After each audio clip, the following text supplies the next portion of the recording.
Swear.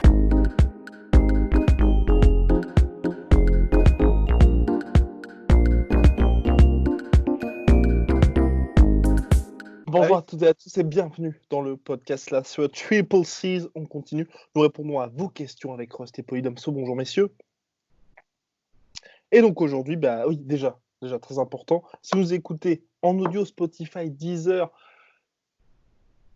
SoundCloud, Apple Podcast, Google Podcast, vous pouvez nous envoyer ça sur Instagram @lasueur, par mail podcast@lasueur.com, et si vous nous regardez bien sur YouTube, vous mettez ça en commentaire et puis on répondra avec plaisir. Bien messieurs, donc on avait eu une question qui était revenue plusieurs fois et donc on a choisi parmi toutes les personnes qui avaient posé cette question Yil Berisha, qui pose la question suivante. Si Conor McGregor a la même envie qu'avant 2013-2016, il pourrait revenir pour prendre une ou plusieurs ceintures. On a vu la même question sur Instagram et les autres questions, c'était est-ce que Conor McGregor a toujours la capacité finalement à être champion?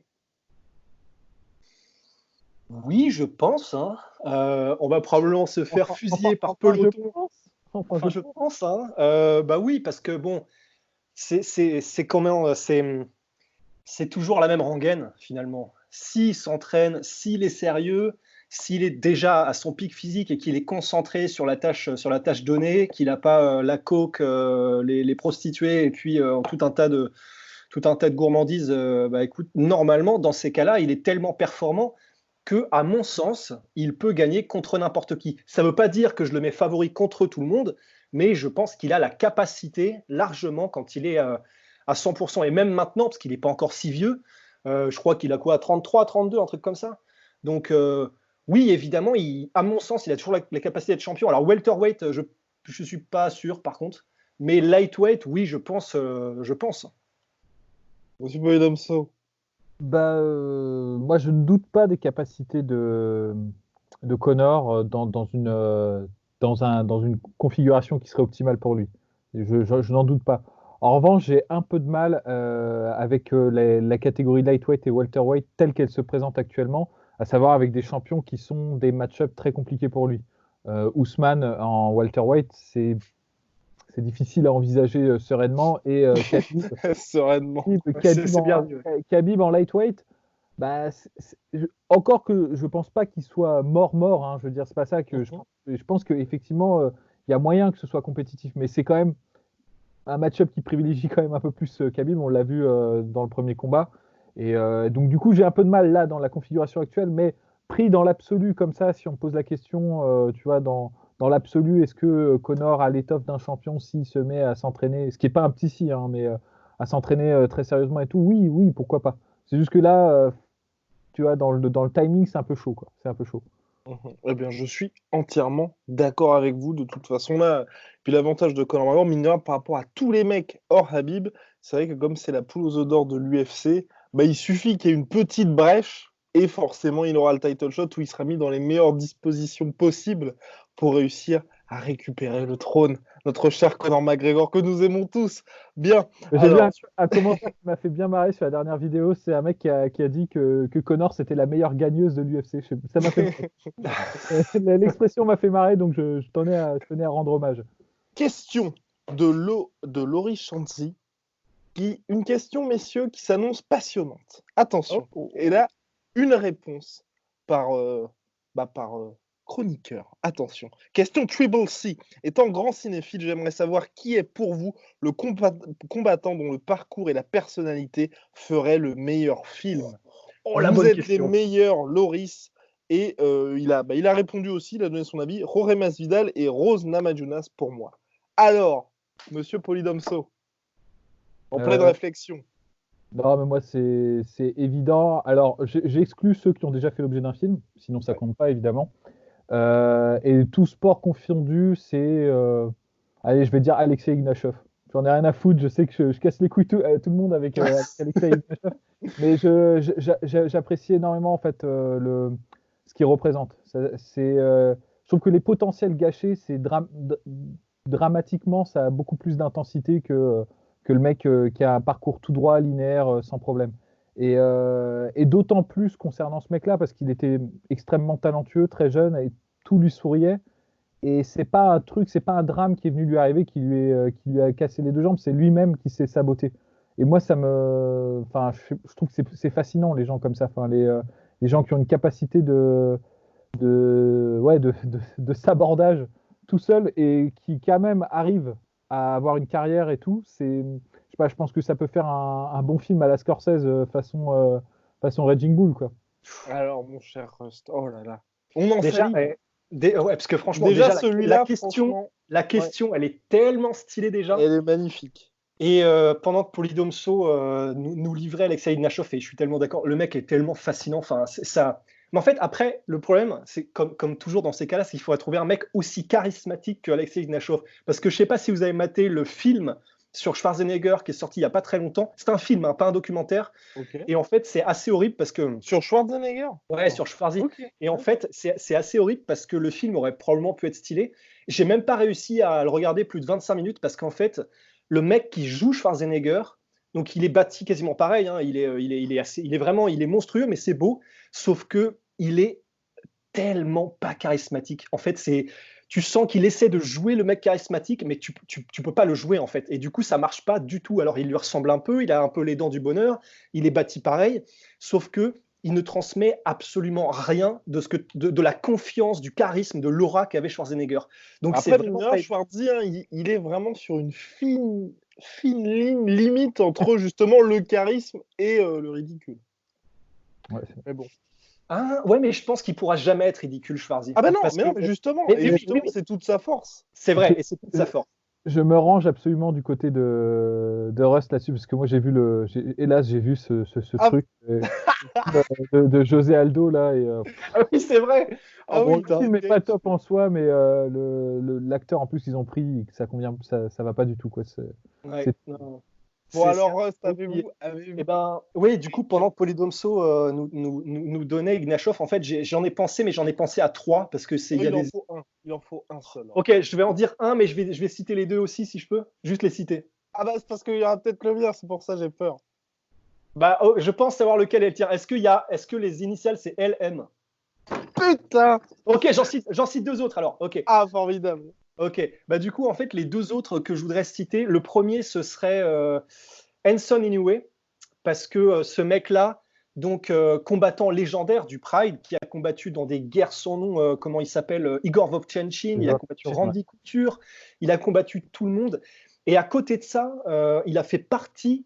Alors, je ne sais plus exactement, il faudra que je réécoute les podcasts. Je crois qu'il a fait partie des Yakuza, ou en tout cas, il les connaît comme sa poche. Il les côtoie, il les connaît, il a des amis chez les Yakuza, il a des ennemis chez les Yakuza. C'est un spécialiste, tu peux pas faire plus spécialiste parce qu'il a vécu avec eux.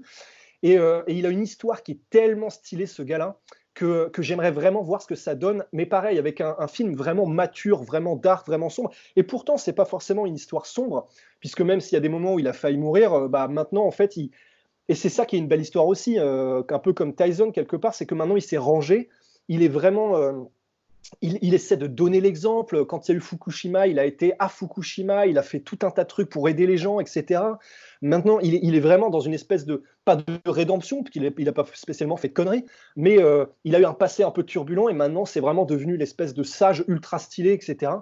Donc, Henson Inoue, pour moi, ce serait génial. Et le deuxième... Oui, je crois que c'est Henson Inoue qui allait chercher des chiens perdus à Fukushima. Mais oui, c'est... Ouais, voilà.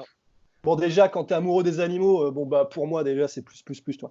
Et le deuxième, alors là, par contre, il nous faudrait comme réalisateur Craig Zeller, donc je l'annonce direct, et pour une biographie de Alexander Emelianenko. Oui, ouais. Et là, je veux que ce soit, donc, évidemment, 18+, je veux que ce soit dark, je veux pas qu'on évite aucun sujet, je veux que ce soit le plus dark possible, parce que sans déconner, une histoire d'Alexander Emelianenko. Donc le mec, grosso modo, est un démon en fait. C'est-à-dire qu'il a été invoqué, on ne sait pas trop comment, et il est sorti en couche à quelques années. Non, attends, il est sorti en couche à quelques années de décalage de Fedor, qui est l'extrême opposé. En fait. Oui, je pensais que tu allais partir dans quelque chose. Non, t'inquiète. Oui, parce qu'on peut aller dans le sordide avec Alexander Emelianenko, il n'y a pas de problème. Et en gros, alors en fait, ce qui me fascine avec ce gars-là, c'est que déjà, le fait que c'est quasi biblique, c'est quasi Caïn et Abel, c'est quasi, Lucifer. Et le fait qu'il y ait Fedor d'un côté et Alexander de l'autre, déjà, je trouve ça tellement fascinant, le fait que l'un ait fait des conneries depuis sa plus tendre enfance, alors que l'autre, tu peux pas faire plus droit, c'est un robot, mais un robot du bien, entre guillemets. Et Alexander Emelianenko, il a eu des trucs, mais tellement dark, donc on ne citera pas, bien sûr, ces trucs avec la femme de ménage, duquel il a subtilisé le passeport pour qu'elle puisse pas se barrer, et apparemment, il aurait abusé d'elle. On est sur des trucs, mais il voilà. a été condamné pour ça. Il a été condamné, il a fait de la prison plusieurs fois. Parfois, il a été apparemment, allegedly, aidé par les accointances de Fedor, qui donc est pote avec Poutine, pour qu'ils ne prennent pas trop cher, etc. Des mecs comme Sergei Karitonov ont dit que c'était une putain d'ordure et que, grosso modo, il devrait limite être vivant. Et évidemment, il y a des passages, donc je m'arrêterai là-dessus, mais là, je sais que ça va vous régaler, les gars, parce que vous allez avoir les images qui reviennent. Et pour ceux qui n'ont pas les images, allez voir sur Internet. Vous tapez Alexander Emelianenko, cap, C-A-P, et donc qui veut dire casquette. Et il y a eu un espèce de une interview récemment avec un mec, un bodybuilder qui devait combattre parce que il combat en Russie, des illustres bodybuilders. Et il y a un moment, un passage dans l'interview où ça commence à se chauffer. Mais quand Alexander se chauffe, il s'énerve quasiment jamais en fait. Donc il te met la pression, mais en mode, sans froid en fait, en mode en mode Richard Kuklinski, tu vois, tueur à gages de la mafia, psychopathe. Et en gros, les deux se lèvent parce que ça commence à se chauffer. Le bodybuilder a la mauvaise idée de jeter sa casquette en geste de dédain, en jet de gants à Alexander Emelianenko. Voilà, c'est beau, c'est presque chevaleresque. Je te montre mon déni, mon dédain, mon truc comme ça. Sauf que Alexander Emelianenko, puisqu'il est quasi surnaturel, en fait, on rappelle, c'est un démon sorti des enfers, il chope la casquette à son tour, il la balance à ce mec-là, et vous verrez, c'est hallucinant, il le coupe en 3 endroits, avec un jet de casquette, le mec pisse le sang, et personne ne comprend ce qui se passe. C'est extraordinaire. Donc, il y a tellement de trucs pour faire un film vraiment dark sur Alexander Emelianenko qu'il faut que quelqu'un s'y mette. Oh là là là là, ce serait formidable. Hein. Mais je pense que ça viendra forcément un jour. Il faudrait pas que ce soit une agiographie, quoi. Faudrait vraiment que ce soit. Faudrait vraiment qu'ils disent tel que c'était, quoi. Qu'ils le disent tel que c'était. C'est ça, exactement. Ouais. Et donc pour moi, mon cher Ross, nous l'avions tous les deux. C'était bien évidemment Lee Murray qui sort tout droit d'un film, d'un scénario de Guy Ritchie lui-même. Sa vie, ce mec est un film. Donc il a été à l'UFC, il a combattu les plus gros, il a combattu Anderson Silva, mais surtout, c'est tout ce qui s'est passé autour qui nous passionne et qui fait que c'est complètement la folie. Alors le mec, c'est parti. Donc il s'est fait poignarder dans un nightclub. C'est ce qui lui a valu, je crois, justement de mettre fin temporairement à sa carrière. Il a fait le plus gros braquage de l'histoire, mais braquage de l'histoire, donc je crois que c'est en monnaie physique, donc je crois que c'est plus de 90 millions de dollars. C'est pour ça qu'il a été incarcéré. Donc incarcéré, à la base, il a pris 10 ans de tôle. Finalement, ensuite, il a essayé de s'évader. Il a pris 25 ans en plus. Et il a fait un gosse en prison.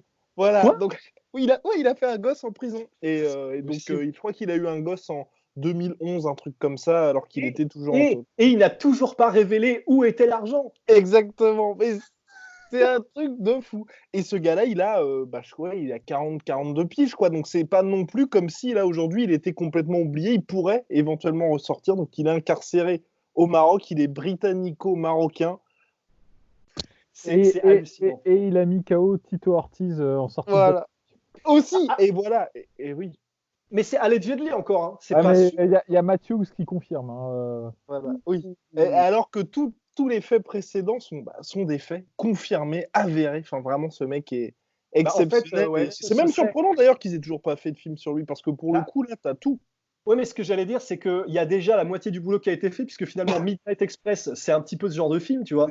Donc, ce serait un Midnight Express, mais plus avec, t'injectes un petit peu de testostérone dans le héros, tu vois. Tu fais un mix entre Midnight Express et Bronson. Voilà. Oh, mais oui, mais c'est exactement ça. C'est ça. Oui, parce que regardez Bronson aussi. Hein. Franchement, c'est pas un combattant pro, mais bon, c'était pas un combattant pro, mais le film de Nicolas Winding Refn avec Tom Hardy est hallucinant. Hallucinant. C'est pas la première transformation physique de Tom Hardy? Si, c'est ça. Oui, dans le sens, il a pris du poids et du muscle. Oui, transformation physique, oui. Oui, non, parce que ça pourrait être tout, tu vois. Ça pourrait être coupe de cheveux différente, ça pourrait être tout ce qu'on veut. C'est vrai, vous avez bien raison de me reprendre, mon cher Rust. Bien, on va passer à une question qui peut-être s'adresse plutôt à notre cher Polydomso, qui passe son temps à justement défendre tout ça, défendre une personne qu'il porte dans son cœur. Donc nous avons, c'est Sauce Dieu qui nous pose la question. Sauce Dieu. Putain, j'en perds mon smartphone. C'est Sauce Dieu, oui, complètement, qui nous envoie ça. Donc la question est: hello la sueur, déjà en cette période, paix, amour et santé sur vos proches. Eh bien, merci Sauce Dieu, merci. On attribue au Gracier la création du MMA, mais ne pensez-vous pas que son vrai père est Bruce Lee? Sa philosophie, son art martial, le Jeet Kune Do, ressemble énormément à ce qu'est le MMA. Ensuite, petite partie fiction, mais pensez-vous qu'avec le peu de choses que nous savons de son réel niveau, aurait-il pu faire top 15 à l'UFC, Bantam ou Flyweight? C'est quand même un peu chaud. Ouais. Et petite regroculture aussi, la série Warrior sur OCS, inspirée des écrits de Bruce Lee, et dans laquelle jouera Michael Bisping dans la saison 2. Eh bien, Sauce Dieu, merci beaucoup pour cette question et cette participation au Conseil Culture. Bonjour Polydomso. Bah, en fait, moi je pense que c'est très délicat en fait de parler de Bruce Lee parce qu'il y a une énorme part de mythe dedans. Et comme tous ces personnages qui sont bigger than life, c'est vraiment difficile de faire la part entre vérité, légende. Surtout qu'en fait, on sait vraiment peu de choses. Il y a peu de choses dont on est sûr avec certitude concernant Bruce Lee, concernant juste par exemple que Brad Pitt l'a déglingué dans Once Upon a Time in Hollywood. Ah ouais, on sait qu'il a rencontré Clive Booth et qu'il a réussi à partir avec lui, mais à part ça, des images terribles. Mais à part ça, en fait, on sait peu de choses. On l'a pas vu combattre. On a quelques images de démonstration qu'il fait à des tournois de Long Island, je crois, des trucs comme ça. Donc, visiblement, le mec était entraîné quand même. Et on peut déduire aussi du fait de l'entourage qu'il avait, des gens qui, eux, avaient une véritable carrière de combattants professionnels. Il y avait plein de gens qui avaient un certain niveau autour de lui. Que bon, il n'y a pas que du pipeau. Donc, on peut pas, en fait, faut pas faire, tu sais, la déconstruction du mythe dans un sens en se disant non, c'est juste un charlatan et on n'a aucune preuve, donc il vaut rien, tu vois. Et de l'autre côté, le mythe total où le gars, bon, bah, c'est une espèce de dieu précurseur de tout. On n'en sait rien en fait. On n'en sait vraiment rien. Moi, j'aime beaucoup ses écrits, c'est-à-dire les rares trucs que j'ai lus de lui. Ça sent en fait quand même qu'il avait de l'expérience de combat. Il y a beaucoup d'axiomes ou de maximes qui préconisent, qui sont utilisées aujourd'hui en fait. Comme par exemple celle que Polydomso reprend assez régulièrement. Ouais, non, il faut pas craindre celui qui a fait une fois 1000 techniques, mais celui qui a fait 1000 fois une technique. Non, mais ça, c'est vrai. C'est un proverbe, c'est logique. Non, mais je pensais par exemple à un truc tout con, mais il disait il faut utiliser l'arme la plus longue sur la cible la plus proche. Et c'était une de ses recommandations pour utiliser le chassé bas, en fait, de boxe anglaise. Et le oblique kick, finalement, de boxe française, qui est le oblique kick de John Jones. Tu utilises l'arme la plus longue, c'est-à-dire ta jambe, pour frapper la cible la plus proche, c'est-à-dire la jambe avant de l'adversaire. Donc il y a des trucs comme ça qui se retrouvent. Après, moi, franchement, très honnêtement, je pense pas qu'il aurait été capable. Si on me dit maintenant, on le ressuscite, on le ramène des morts, et petite jingle. C'est ça le bruit des ressuscitations. Et on le réintroduit, je pense pas. Il y a un monde, il y a un sport complètement différent. Il y a un monde qui s'est passé entre ce qu'il faisait lui et ce qui s'est passé aujourd'hui. C'est pas pour rien. Et donc ça, je pense pas que ce soit, on va dire, crédible. Après, et ça note rien en fait à l'apport qu'il a eu sur l'évolution des arts martiaux. Donc ça, c'est une chose. Il faut surtout pas, parce que après, je vais dire quelque chose qui va peut-être choquer les fans de Bruce Lee. Mais je dis tout ça pour que vous sachiez bien que j'arrive à faire la part des choses. Ce que je vais dire maintenant, c'est que je pense que Bruce Lee, il a une telle réputation que, en fait, c'est une star de cinéma. Et en plus de ça, c'est une star de cinéma qui, même s'il n'est pas américain, enfin, je crois qu'il est né aux États-Unis, mais il a fait des films à Hong Kong. Je connais pas très précisément, enfin, pas précisément sa biographie, en tout cas quand il était jeune. Mais en tout cas, c'est une star américaine, on peut dire ça comme ça, tu vois. Donc en fait, je pense que beaucoup de gens se réfèrent à lui en disant ah oui, il était en avance sur son temps pour mixer les arts martiaux et tout. Mais il y a un peu comme Steven Seagal. Non, mais ce que je veux dire, c'est que lui, en fait, c'est peut-être un des pionniers qui avait la plus grande visibilité, mais il y a beaucoup de gens avant lui qui faisaient déjà ce travail de métissage des arts martiaux. Par exemple, les gens ne le savent pas, mais Jack Dempsey, qui était champion de boxe au début du siècle dernier, ça ne nous rajeunit pas cette histoire, ben, il avait fait un manuel d'autodéfense pour les forces de police qui combinait la boxe et le judo. Donc c'est déjà plus ou moins une première étape en fait dans le mix martial art. Masoyama ne donnait des ceintures noires de Kyokushin qu'aux gens qui étaient ceinture noire de judo et ceinture noire de jujitsu à côté dans les premiers temps. Donc c'était déjà plus ou moins aussi du mix martial art. Et quand tu prends toute la vague d'élèves qu'a eu Masoyama par exemple, je pense à Yueji Sueno ou j'ai oublié leur nom, mais ils ont créé ensuite des karatés comme le karaté Daidojuku. C'est déjà du MMA en fait. Donc il y a eu tout je pense, c'était dans l'air du temps. Et je pense en fait ce qui fait que Bruce Lee en a la paternité plus ou moins, c'est parce qu'il est très connu. Mais il y en a plein d'autres. Et je suis sûr que les exemples, il y en a des chiers en fait, des exemples de gens qui ont déjà fait des mix d'arts martiaux. Donc voilà, donc je note rien à l'héritage de Bruce Lee évidemment, mais je pense que comme pour toutes ces figures à la frontière du culturel, du sportif et même quasiment de la religion, en fait, il y a une énorme part de mythe dedans. Et il faut savoir reconnaître ce qui a été accompli. Il ne faut pas faire la connerie postmoderne de dire non, mais c'était du pipeau, faut tout déconstruire. C'est pas ça que je dis. Mais il faut faire la part des choses. C'est tout.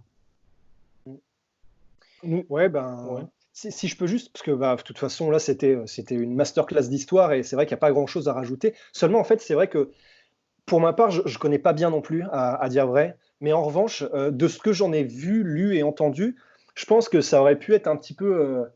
Ça avait l'air d'être un petit peu comme un Masahiko Kimura, en fait. C'est un gars qui avait une rigueur, une discipline et une vision de ce qu'il voulait faire avec son corps, mais même en faisant avancer son sport, qui était unique, absolument unique et tellement en avance sur son temps que il aurait probablement été absolument impressionnant et ça aurait été un espèce de David Goggins en fait à l'époque, hein, probablement un mec qui était tellement dur, qui avait une rigueur, une discipline incroyable que je pense qu'il aurait été je pense qu'il aurait été putain, j'ai envie de dire influenceur, mais c'est pas vraiment le terme du tout que je recherche parce qu'aujourd'hui influenceur c'est Instagram et ces trucs comme ça, mais en tout cas ouais voilà, je le mets un peu pareil dans les Kimura, les Masoyama, les gars comme ça quoi. Ouais. Et alors, je rajoutais juste un truc, j'ai juste oublié un truc à propos de Bruce Lee. Peut-être ce qui va encore en sa faveur dans l'impact qu'il a eu, c'est que c'est un des premiers aussi à avoir mis en avant l'importance du conditionnement physique et du travail, on va dire, annexe aux arts martiaux, et pas seulement en fait du conditionnement martial, mais aussi du travail de musculation, du travail d'athlétisme et tout ça. Donc c'est vrai que c'était un touche-à-tout et qu'il avait une approche transversale qui correspond bien en fait à l'approche actuelle du MMA. Mais encore une fois, c'était pas le premier. C'était pas le premier. Oui, non, mais c'est clair. Il a tout ce côté culturel qui est avec lui, et puis la pop culture, on sait que, par exemple, Michael Jordan, en NBA, ça fait son effet pour que le mec devienne quasi mystique. Et oui, pour le top 15 UFC, ne vous laissez pas avoir par ces stats ronflantes sur UFC 3. Non, ça aurait été très compliqué pour lui. Non, je crois qu'il a 93, un truc comme ça en flyweight. Bien sûr, bien sûr. C'est un scandale. Bien, alors question de Yesu. Attention, on passe au kickboxing, messieurs. Bonjour la soirée, petite question. Kickboxing. Le combat de Jamal Ben Sadik versus Rico Verhoeven 3 est en préparation. Et oui, il est en préparation, c'est dans les cartons. Rico Verhoeven qui est donc champion, Jamal Ben Sadik, contender numéro 1. Personnellement, je trouve qu'en ce moment, c'est la confrontation la plus excitante que nous avons dans cette catégorie. Je trouve même que le choc Jamal-Rico est même plus excitant que Badr Hari versus Rico. Lors du premier combat, Jamal l'a remporté par KO. Le second a été remporté par Rico par KO. Combat qui s'est joué jusqu'au dernier round. Un troisième combat pour se faire la belle serait très intéressant. Cela dit, ces deux combats sortent d'une période assez difficile. Jamal sort d'une blessure à la main après l'avoir cassé en finale du tournoi du Glory qu'il a remporté. Et Rico sort d'une défaite officieuse face à Badr Hari en ayant laissé des plumes. Quel est votre pronostic? Et merci pour votre travail de plus en plus qualitatif. Oh merci beaucoup. Ben oui, donc là, voilà, si on a Badr Hari contre Benny, donc le 20 juin, et Rico contre Jamal Ben Sadik, qui n'a pas encore été annoncé par le Glory, mais qui devrait arriver. Alors, déjà, messieurs, qu'est-ce que vous pensez de ce combat? Est-ce que ça vous intéresse? Ouais, carrément. Les combats. Jamal Ben Sadik, il est super bon. Et les combats avec Rico sont Ouais. super divertissants. Le deuxième Pour combat, cette catégorie, quand même en gros manque de talent et puis de rivalité, ça fait du bien. c'est clair. Et le deuxième combat, Rico-Jamal, c'est un des plus beaux combats du Glory dans la catégorie poids lourd. C'est vraiment, c'est Jamal qui commence très fort et puis ensuite Rico qui l'a sur la longueur. Donc c'est un super combat. Moi j'aime beaucoup Jamal Ben Sadik. Je trouve que il est un peu dans l'ombre finalement des stars en fait de cette catégorie, ce qui est assez injuste parce que c'est un géant, mais un géant qui sait se battre. Donc c'est toujours très dangereux ce type de combattant parce qu'il y a beaucoup de mecs qui sont très grands et très forts mais qui sont un peu empotés en fait. Ça se voit, ils sont lents, ils ont du mal à gérer leur corps dans l'espace. Et tu vois par exemple Ong Man Choi. Et juste parce qu'ils sont très très grands et tout, ils arrivent à battre un certain nombre d'adversaires, mais dès qu'ils taquinent un peu du niveau, bah, ils se font bouffer quoi. Et alors que de son côté, Jamal, il est vraiment bon quoi. Il est assez limité dans son arsenal, mais ce qu'il sait faire, il le sait très bien. Il sait très bien le faire. Il a une bonne anglaise en contre. Et quand il t'a quoi. Il te laisse pas respirer. Donc c'est un mec que j'aime bien voir combattre. Bon après, sur l'état des deux, je pense qu'il faut pas non plus tirer trop de plans sur la comète là-dessus. C'est-à-dire que Jamal, il est à gager qu'avec le temps que le match se fasse, bah, il aura guéri. Oui. Sûr. Et quant à Rico, Ça fait longtemps, ça fait plus d'1 an là, qu'il n'a pas combattu, Jamal. ouais. Et Rico, bah, il aura le temps aussi de revenir de son combat contre Badrari. Donc je pense que ça fera un très beau combat. Et oui, je suis très intéressé par ça. Ce qui est dommage, je trouve quand même, c'est toujours Badr Hari contre Rico Verhoeven. On n'a toujours pas eu de vraie fin après les deux combats. Donc tu as toujours ce côté, tu peux pas vraiment avancer parce que même Badr qui va combattre Benny, tu te dis les gars, on a juste envie de voir les combats, que ça se fasse vraiment entre Badr Hari et Rico Verhoeven. Et là, tu as deux combats qui sont risqués pour les deux, où potentiellement les deux peuvent perdre, alors que c'est des combats qui vont passer un petit peu à la trappe, entre guillemets, parce que je pense que tous les gens qui suivent le kickboxing plutôt de loin, ils préfèrent garder leur billet pour justement aller voir la trilogie. Mais après, tu vois, je serais pas contre un Jamal Badrari, par exemple. Ah, mais oui, mais voilà, et pour moi, c'est le combat qu'ils auraient dû faire, tu vois. Le Jamal contre Badr Hari. Après, je crois qu'ils sont potes, donc c'est un peu compliqué. Mais franchement, voilà, Jamal Badr Hari. Même stylistiquement, franchement, ce serait vraiment ultra fun parce que les premiers rounds là, ce serait une boucherie quoi. En plus, si on a un Badr Hari qui arrive vraiment genre ultra stock comme il vient de temps en temps, alors là, mais ce serait ça durerait pas longtemps quoi. Surtout que même pour le coup, Jamal aussi, maintenant, physiquement, il a perdu pas mal et tout. Non, c'est clair. Et c'est pour ça que c'est un peu dommage parce que là, pour le coup, le combat de Badr contre Benny, ça fait un peu. Vraiment, il faut que Badr Hari gagne au Glory au moins une fois pour qu'il ait toute cette légitimité. Donc, on lui jette un peu un mec en pâture comme ça. Bon. Il est bon, hein, mais. Ouais, non, bien sûr, on va pas se le cacher. C'est bien sûr dans l'optique qu'il ait une victoire pour le remettre directement dans la course.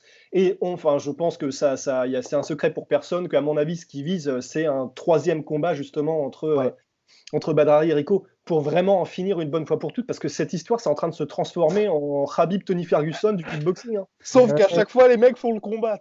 Ouais, voilà, mais sauf que ça se termine jamais, quoi. C'est l'histoire sans fin, quoi. Donc, voilà, c'est bizarre. Moi, je trouve que c'est très bizarre de la part du Glory, tu vois, de faire ça parce que pour le coup, le combat de Jamal contre Rico, si Jamal venait à perdre, tu as ton contender numéro 1 qui est pour le coup bouché de chez bouché.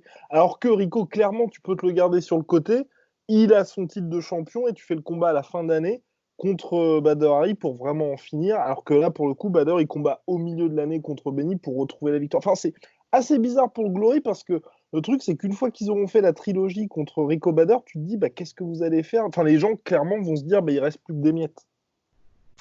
Bah ouais, mais ils ont pas le choix, il faut en finir, quoi. C'est vrai que là, ils sont en train de milquer le truc, et c'est presque pour eux une bénédiction qu'il y ait eu 3 combats de fait, justement, parce qu'au moins, ça permet de faire 3 fois un show incroyable. Mais c'est vrai, ils auront pas le choix. D'après ce que j'ai compris, il y a... ils tiennent... ces combats sont super importants pour eux. Hein. Ah oui, complètement. Non, c'est clair. Je pense qu'ils font le chiffre d'affaires de toute l'année sur chacun des combats.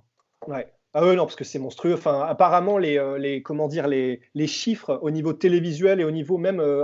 Il me semble que c'était en pay-per-view et même les achats en termes de pay-per-view, Ah, il mais me oui. semble que Ah, c'était absolument monstrueux. Hein. ouais, parce que j'ai les chiffres, c'était. Mais c'est déjà, donc, ils ont fait sold out sur un stade en kickboxing et. Non, zut. Et, Non, je et, sais plus. et Et tout ça grâce à Badr. Hein. oui, et Ouais, tout bah ça, ouais. ouais, complètement. Grâce à Badr Ali et tac, tac, tac. Oui, voilà. Et en plus, ouais, c'était la plus grosse audience pour un événement de sport en Hollande, aux Pays-Bas.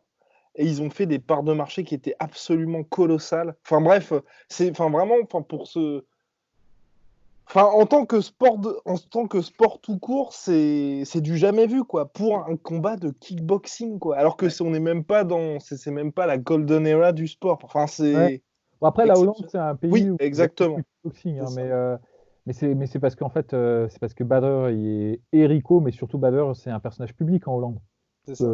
qu'on le veuille ou non, quoi. Et c'est un énorme impact. C'est dingue, hein, c'est un peu la tristesse finalement du Glory, c'est qu'ils n'aient pas réussi à faire émerger un personnage comme Badr, Ouais. tu sais, in-house, quoi. Parce que Badr, ils l'ont fait venir en fait. Après sa période, enfin je veux dire, il vient pas du Glory Badr et il n'a pas fait, il a pas fait ses armes au Glory. Et ils n'ont pas réussi parmi tous les combattants qu'ils ont fait émerger. Peut-être finalement celui qui s'en rapproche le plus, mais c'est pas, il n'a pas la même personnalité que Badr, mais c'est Cédric Doumbé quoi. Ouais. Et Ouais. Mais c'est vrai que c'est assez marrant quand même parce qu'ils ont essayé de faire éclore des stars. Il y a eu pendant un moment, moi personnellement, je kiffais le style et je kiffais surtout la technique de Josh Jonesy. Et en fait, il a fait quelques combats, il en a gagné, puis après il a perdu, il a gagné, il a perdu. Mm. Et en fait, ils ont toujours eu des gars qui étaient qui avaient le potentiel de devenir de stars. Il y avait Nicky Holzken qui était stylé, mais pareil, du coup, c'est-à-dire, il était stylé, mais il n'était pas forcément très vendeur, je pense, parce qu'il n'était pas non plus extrêmement, comment dire, merde, mince, comment on dit, c'est pas explicite, c'est extra- pardon, extraverti. extraverti exactement. Donc ils ont eu des gars, ils ont eu pas mal ils ont essayé, mais c'est vrai qu'en fait, depuis qu'il y a eu toute cette espèce de Gokhan Saki, Tyrone Spong et tout ça qui sont partis, eh ben, c'est vrai que ça fait très vide en fait. Ça fait très vide et je sais pas à quoi c'est dû le fait qu'ils n'arrivent pas à faire émerger de stars. Mais c'est vrai que c'est un petit peu triste quand même. Parce que c'est ça qui fait qu'au States, ça prend pas, parce qu'il n'y a pas vraiment de star américaine qui est capable Ouais.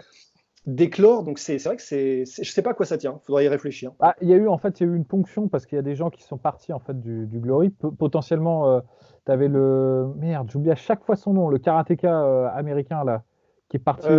Oui, Raymond Daniels. Raymond Daniels, tu avais Valtellini, bon, pas de chance, lui, il s'est blessé, enfin, il a eu des problèmes, donc il a été obligé de s'arrêter. Petrosian, il a fait un tour par le Glory, mais il est reparti ensuite. Ouais, Donc, Parce ils n'ont qu'il a pas eu perdu aussi, hein. C'est ça qui est fou. Ouais, contre Andy Ristic, qui lui, enfin, moi, je ne l'ai pas revu c'est depuis ça. un paquet de temps, donc Ouais. c'est fort dommage. Et ils ont joué de malchance, je pense. Mais c'est ça, en fait, c'est ça qui est assez étrange. Ça fait très. Bon, ça fait très Bellator en fait. Bellator qui, pareil, à chaque fois, ils ont Aaron Pico, ils ont la fille dont j'ai oublié le nom, enfin, la fille qui est très jolie, boxeuse, là, qui était il n'y a pas longtemps. Et ils essayent vraiment. Everhardy, c'est pas ça? Et c'est ça. Et Peter Oui. Hardy. En fait, ils ont tout le temps pareil au Bellator, des gars qui essayent, enfin des combattants et combattantes qui essayent de lancer, et je sais pas, c'est comme s'ils n'avaient pas de bol. Alors, je sais pas si c'est pas de bol ou si c'est peut-être trop tôt, ou j'en sais rien pour certains combattants, mais c'est vrai que ça a l'air d'être un peu le même délire en fait. Ils lancent des personnes et il y a une défaite ou il y a un truc qui fait que ça prend pas et après ça prend plus. Très étrange. Ouais, très étonnant. Enfin, messieurs, nous allons passer aux recommandations. Recommandations de Monsieur Polydomso. Attends, il faut que je réfléchisse. Voilà, c'est bon, je les ai. On sait bien qu'on est parlé du kickboxing parce qu'il y a quelqu'un qui nous a malheureusement quitté il y a quelques jours. C'est le premier champion du K1, Branko Cikatic. Donc, je vous encourage à regarder son run au K1, le premier qu'il a gagné, où il met KO, je crois, Sean Puet, Katsongrit et Ernesto Hoost et un troisième mec dans la même soirée. C'est un mec, franchement, t'as l'impression que dès qu'il touche les gens, il les met KO. Et quand tu regardes son palmarès, il a plus ou moins mis KO tout le monde. En fait, donc c'est assez ouf. Il a un beau palmarès en kickboxing. Il est même passé par le full contact. Enfin, c'est un mec qui a une bonne carrière et qui est très intéressant à voir combattre. Donc je vous recommande pour faire une espèce de pèlerinage en somme en sa mémoire. Donc Branko Sikatic. Et d'ailleurs, ce qui est vraiment stylé, c'est que je tiens à dire que Andy Hughes, qui est un de nos combattants favoris aussi, de nos combattants, de notre, un de nos combattants favoris, ouais, et qui, Andy Hughes, pour son premier combat pro, s'est pris quand même Branko Sikatic. Il a perdu, je crois, mais monstrueux. Donc tout ça pour dire que il a gagné, il me semble. Il a gagné par décision, mais ouais, non, mais c'est un truc de fou, quoi. Enfin, mais c'était pas son premier combat pro, mais je crois que c'était le premier combat au K1. Je crois qu'il avait fait un autre truc avant, mais ça devait être son 3e combat. Je suis pas sûr, mais à vérifier. Ah, oui, oh purée, la vache, bien vu. Non seulement il a gagné, t'as raison, Polydomso, mais en plus t'as encore raison, c'était son 3e combat pro. Autant pour moi, là, c'est la fessée, là. Non, ça compense avec les autres fois où je dis des conneries. Et donc, pour la rococulture, alors on a parlé de Schwarzenegger, je vais retourner sur Schwarzenegger. Un film. Et d'ailleurs, on a parlé de la Hollande, on reste dans la Hollande, on reste Schwarzenegger. C'est Total Recall par Paul Verhoeven avec Schwarzenegger. Et non pas le triste remake avec Colin Farrell. Celui-là, faut éviter à tout prix. Mais non, le Total Recall de Schwarzenegger, il déchire. C'est des films comme on n'en fait plus, quoi. Ouais. Bien, ils sont crasse-pouilles, et bien maîtrisés, intelligents, satiriques, noirs, violents. Enfin, il y a tout, quoi. Il y a des dommages collatéraux. Puis il y a Jean-Pierre Bacry aussi qui travaille et qui bosse dedans. Enfin, c'est Michael Ironside, mais ils ont la même gueule. Donc voilà, je recommande. Excellent film. Alors, mon cher Russ, pour le conseil sportif. Bah, moi, je fais toujours la même chose. Donc, enfin, ce que j'ai fait aujourd'hui, le problème, c'est que c'est comme ce que tu as fait hier. Mais alors, je vous conseille d'aller sur YouTube. Il y a un workout, parce que tu m'as donné envie de le faire, de David Goggins en Australie. Il dure 45 minutes. Et franchement, si vous le faites au même rythme que lui, vous êtes pas mal à la fin. Donc, je vous conseille de le faire, tout simplement. Ouais, apparemment. Quand dans son Instagram live, quand il faisait son workout, en fait, c'est pas lui qui upload les trucs. Il dit ouais, c'est des mecs en Russie qui récupèrent ça et qui mettent les vidéos sur YouTube. C'est ça, non? En tout cas, c'est pas lui, c'est sûr, quoi. Mais ouais, c'est des obscures chaînes, mais ça passe, hein, c'est ce qu'il faut. Hein. Ben oui, allez. Formidable. Bien, messieurs, à la prochaine. Bah ouais, tout simplement. Hein, et bonne soirée. Oui, bonne soirée. Oui, bonne soirée. Oui. Allez. Soit.